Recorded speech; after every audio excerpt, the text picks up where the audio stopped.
কারণটা খুবই দুঃখজনক। আমাদের একজন সিনেমা কর্মী, আমি সবাইকে বলি যে হচ্ছে স্ট্যান্টম্যান বলেন বা হচ্ছে আমাদের ডিরেক্টর, প্রডিউসার বা আমাদের শিল্পী বা আমরা এখানে যারাই আছি বিএফডিসি সংশ্লিষ্ট সবাই হচ্ছে আমরা সিনেমা কর্মী। তো আমাদের তরফ থেকে আসলে আমরা প্রত্যেকের সাথে কানেক্টেড। তো সিনেমা রিলেটেড যেহেতু মানুষটা আমাদের কাজের সাথে জড়িত, আমার মনে হয় শুধু ওনার জন্য না, প্রত্যেকের জন্য আমাদের নিজেদের কিছু দায়িত্ব দেওয়া উচিত। আমাদের সিনেমা নিয়ে যেমন একটা আন্দোলন চলছে যে সিনেমার শুটিং ফিরে আসা বা আমাদের কর্পোরেশনের শুটিং ফিরে আসা, শুধু কর্পোরেশন বা প্রতিষ্ঠান নয়, সেটা সংশ্লিষ্ট প্রত্যেকটা মানুষের জন্য প্রত্যেকের আমাদের দায়বদ্ধ হওয়া বা তাদের একে অন্যের প্রতি সহযোগী হওয়া বা আমাদের এইসব নিয়মগুলো বা আমাদের কিছু পলিসি মেক করা আসলে খুবই জরুরি।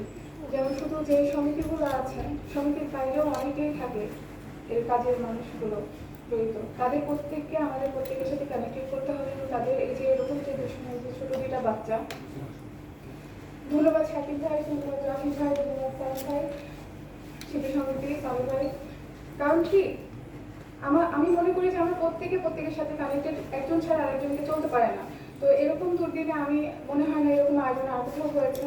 তো এই আয়োজনটা যখন করা হয়েছে, আমরা প্রত্যেকেই চেষ্টা করবো যে যারা আমাদের চলে যাচ্ছেন বা এরকম দুর্ঘটনাগুলো যখন ঘটবে, যেন আমরা তাদের জন্য কিছু করার এই নিয়মগুলো বা একটা নির্দিষ্ট চুক্তি বা নির্দিষ্ট পলিসি করে রাখি, যেগুলো নিয়ে আমরা সরকারের কাছেও যেতে পারবো যে এই সংশ্লিষ্ট মানুষগুলো যেন আমরা নিজেদের জন্য যেমন সাহায্য পাই বা করি, এবং এই মানুষগুলো যেন পরবর্তীতে যে বাচ্চা দুটা যেন কোনো ব্যক্তি বা ব্যক্তি বিশেষের দায় না, একটা নির্দিষ্ট সমিতি বা একটা সংগঠনের তারা যেন দায়িত্ব নিতে পারে আর কি, তারা যেন সম্মানে একটা জীবন কাটাতে পারে। যে সিনেমা কর্মী যেই যাক না কেউ, যেই ক্ষতিগ্রস্ত হোক, সিনেমার বাকি সব লোকগুলো যেন আমরা তাদের জন্য কোনো কল্যাণ তহবিল বা এরকম কোনো কিছু একটা ব্যবস্থা করে রাখি, যেটা কিনা সেই পরিবারকে বা তাদেরকে সাপোর্ট দিবে।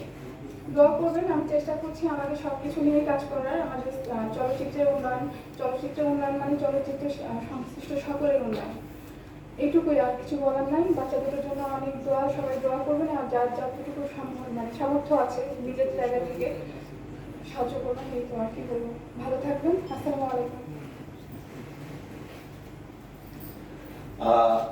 এমডি ম্যাডাম একটা কথা বলেছেন যে আমরা কিন্তু আসলে আলফা এর উপরই যে সব ছেড়ে দিব, কিংবা রায়হান রাফি ভাইয়ের উপর ছেড়ে দিব, কিংবা শাকিল ভাইয়ের উপর ছেড়ে দিব, সেটা না।